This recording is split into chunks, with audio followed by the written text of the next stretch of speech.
25 जून को आपातकाल की 50वीं बरसी है और हमारे साथ इसमें बातचीत के लिए मौजूद हैं वरिष्ठ पत्रकार पद्म भूषण राम बहादुर राय जी, जिन्होंने कि आपातकाल को अपनी आंखों से देखा और बहुत सारे उनके संस्मरण हैं। आइए उनसे जानते हैं कि क्या था आपातकाल का समय और किस तरीके से तत्कालीन सरकार ने लोगों के साथ ज्यादतियां की थी। जी सर, आपातकाल इमरजेंसी 25 जून की रात को राष्ट्रपति फखरुद्दीन अली अहमद साहब के दस्तखत से वो माना जाता है कि वो इमरजेंसी शुरू हो गई। उसकी घोषणा हुई 26 जून 1975 की सुबह, क्योंकि संविधान के हिसाब से राष्ट्रपति के दस्तखत मात्र से इमरजेंसी को माना नहीं जाएगा जब तक कि मंत्रिमंडल की उस पर मंजूरी न हो। मंजूरी अगले दिन ली गई, लेकिन 25 जून को जब राष्ट्रपति ने दस्तखत कर दिया तो सबसे पहले 2 कार्रवाइयाँ हुई। जेपी सहित बड़े नेताओं की गिरफ्तारी हुई। करीब 250 प्रमुख लोग, बड़े नेता रात को 25 जून की रात को 12 साढ़े 12 बजे के बाद से गिरफ्तार किए जाने लगे, जिसमें जेपी स्वयं थे। उस समय जेपी दिल्ली में थे और रामलीला मैदान में उनकी 25 जून को सभा थी। सभा से वो थके मादे आए थे तो पुलिस 12 बजे पहुंच गई। गांधी पीस फाउंडेशन के उस समय के जो सेक्रेटरी थे राधाकृष्ण जी, पुलिस को कहते रहे कि आप उनको थोड़ा आराम, नींद में है, आराम करने दीजिए, लेकिन उनको नींद से जगा करके गिरफ्तार किया गया। जब चंद्रशेखर जी को ये बात मालूम हुई कि जेपी अरेस्ट हो रहा है तो उन्होंने टैक्सी मंगवाई। 3 साउथ एवेन्यू में रहते थे और वे गांधी पीस फाउंडेशन आए। वहाँ उन्होंने देखा कि पुलिस की जीप में जेपी को बैठा दिया गया है, तो उसके पीछे पीछे उन्होंने अपनी टैक्सी लगवाई, पार्लियामेंट स्ट्रीट थाने गए और जब वो उससे निकल रहे थे तो उनको भी गिरफ्तार कर लिया गया। बड़े पैमाने पर गिरफ्तारियां हुई। एक दहशत का माहौल था, क्योंकि किसी ने भी सोचा नहीं था कि इमरजेंसी लगाई जाएगी और इमरजेंसी लगाए जाने की कोई परिस्थिति नहीं थी। इमरजेंसी के तो सिर्फ इसलिए लगाई गई क्योंकि प्रधानमंत्री इंदिरा गांधी 12 जून को उनकी का जो चुनाव था, इलाहाबाद हाई कोर्ट के जज जगमोहन लाल सिन्हा ने चुनाव को अवैध घोषित कर दिया था। अपने फैसले में कहा था कि भ्रष्टाचार हुआ है, शासन के तंत्र का दुरुपयोग हुआ है और गलत तथ्य भी दिए गए हैं। खास करके यशपाल कपूर के बारे में वो टिप्पणी थी, जो प्रधानमंत्री के निजी सचिव थे। अब उस फैसले पर जो सुप्रीम कोर्ट में रिव्यू डाली गई,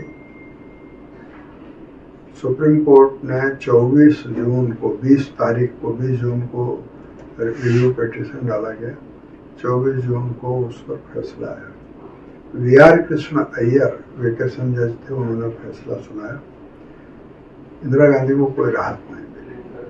तो उस फैसले के बाद प्रधानमंत्री के सामने 2 रास्ते थे। एक लोकतांत्रिक रास्ता था जिसमें कांग्रेस अपना नया नेता चुनती, उस रास्ते को उन्होंने बंद कर दिया और देश पर अपनी कुर्सी, अपना प्रधानमंत्री पद बचाने के लिए उन्होंने तानाशाही थोप दी। अब एक जब झूठी कोई कार्रवाई की जाती है तो उसको डिफेंड करने के लिए सैकड़ों झूठी हरकतें करनी पड़ती हैं और वही इंदिरा गांधी ने किया। हजारों लोग गिरफ्तार हुए, देश भर में हुए।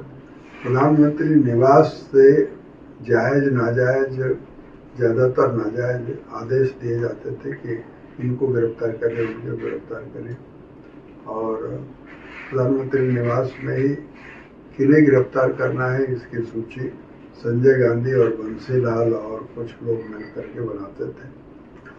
जब इमरजेंसी 5-6 महीने तक तो बहुत दहशत का वातावरण था। 5-6 महीने बाद लोगों को लगा कि इसका प्रतिरोध करना चाहिए, तो धीरे धीरे अंडरग्राउंड वर्किंग शुरू हुई, प्रतिरोध की घटनाएं होने लगी, और जैसा कि आज़ादी के आंदोलन में हुआ था वैसा पैसिव रेसिस्टेंस की घटनाएं बड़े पैमाने पर होने लगी। और उन घटनाओं और इंदिरा गांधी का जो एक हायरार्की सिस्टम था उसको संघ, राष्ट्रीय स्वयंसेवक संघ और संगठन और दूसरे संगठन जो कि इमरजेंसी के दौरान अंडरग्राउंड मूवमेंट का नेतृत्व कर रहे थे, उन्होंने अपनी नेटवर्किंग से उसको तोड़ भी दिया। परिणाम ये हुआ कि जनवरी 18 को इंदिरा गांधी ने चुनाव की घोषणा कराई, 18 जनवरी 1977। अब कुछ लोगों को लगता है कि इमरजेंसी 18 महीने थी, कुछ लोगों को लगता है कि इमरजेंसी 21 महीने थी। वास्तव में इमरजेंसी 21 महीने थी। जो ये मानते हैं कि इमरजेंसी 18 जनवरी को जब चुनाव हुआ, घोषणा भी इमरजेंसी में हुई थी, चुनाव भी इमरजेंसी में हुआ।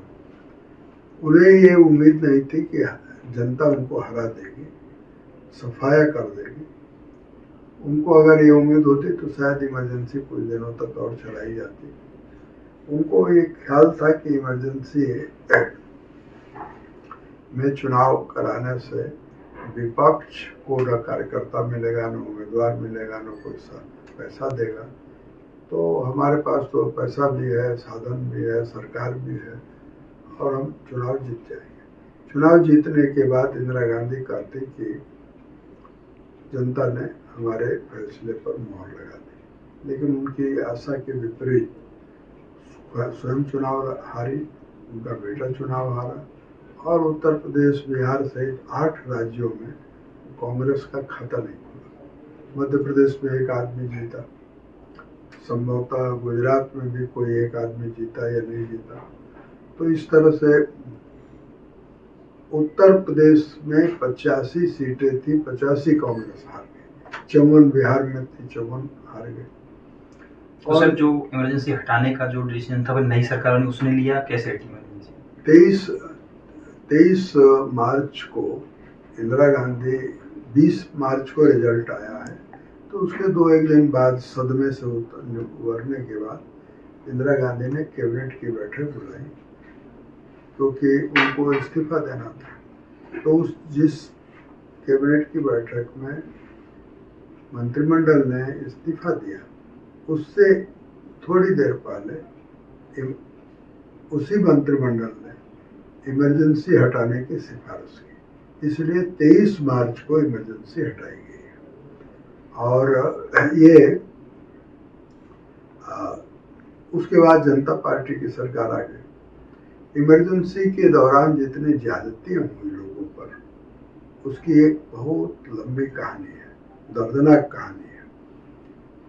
और इमरजेंसी की जो ज्यादतियां हुई उसके लिए जनता पार्टी की सरकार ने सुप्रीम कोर्ट के रिटायर्ड चीफ जस्टिस जेसी शाह की अध्यक्षता में एक जांच आयोग बनाया।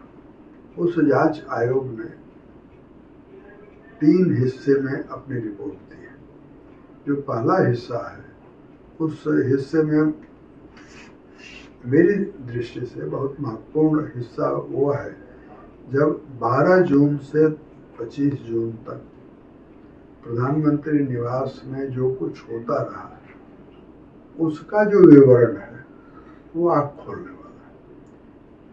12 जून वह तारीख है 1975 की जब इलाहाबाद हाई कोर्ट का फैसला इंदिरा गांधी के खिलाफ आया। 25 जून वो तारीख है जब उन्होंने इमरजेंसी लगाई। आयोग के सामने ही पश्चिम बंगाल के चीफ मिनिस्टर रहे सिद्धार्थ शंकर रे ने बताया है कि 25 जून को जब हम लोग राष्ट्रपति से मिलने जा रहे थे तो इंदिरा गांधी ने मुझसे पूछा कि सिद्धार्थ ये बताओ, मंत्रिमंडल की बैठक बुलाए बगैर इमरजेंसी कैसे लगाई जा सकती है। तो मैंने उनको कहा कि मुझे आप समय दीजिए, फिर मैं सलाह देता हूँ। तो प्रणब मुखर्जी जो पूर्व राष्ट्रपति थे, उन्होंने अपने मेमोयर में इमरजेंसी के लिए सिद्धार्थ शंकर रे को दोषी ठहराया। कुछ और विद्वान लोग हैं जिन्होंने किताबें लिखी है इमरजेंसी पर, तो जैसे इतिहासकार विपिन चंद्रा हैं और भी कई लोग हैं जिन्होंने इमरजेंसी के लिए जेपी को दोषी ठहराया। मेरा जो अध्ययन है, इमरजेंसी का जो अनुभव है और उसके बाद के घटनाओं को हमने जितना जाना समझा है, उसके आधार पर मैं कह सकता हूँ कि जो कारण इमरजेंसी के बताए जाते हैं वे कारण वास्तव में नहीं है, सिर्फ एक ही कारण है। मान लीजिए अगर 24 जून को सुप्रीम कोर्ट इंदिरा गांधी को राहत दे देता तो इमरजेंसी नहीं होती। जेपी का जो आंदोलन था, उस आंदोलन का मैं एक कार्यकर्ता था। मैं जानता हूं कि उस आंदोलन में इतना प्रबल प्रवाह नहीं था कि इंदिरा गांधी की कुर्सी बहा ले जाती। आंदोलन था, आंदोलन को जनता का समर्थन भी था, लेकिन वो आंदोलन कोई आंधी तूफान लेकर नहीं आया था। उसी तरह से कांग्रेस के अंदर एक कारण बताया जाता है कि कांग्रेस के अंदर इंदिरा गांधी को चुनौती थी, इसमें दो राय नहीं। राजस्थान में मोहनलाल सुखाड़िया, उत्तर प्रदेश में हेमवती नंदन बहुगुणा, महाराष्ट्र में वीपी नायक और ये बिहार में अब्दुल गफूर, ये लोग थे जो इंदिरा गांधी के लिए सिरदर्द थे, पर चुनौती नहीं थी। इनके कारण इमरजेंसी नहीं लगी। फिर उसी तरह से लॉ एंड ऑर्डर का सिचुएशन ऐसा नहीं था, कानून व्यवस्था ऐसी खराब नहीं हो गई थी कि इमरजेंसी की जरूरत पड़ती। अशांति की कोई ऐसे के लक्षण नहीं थे।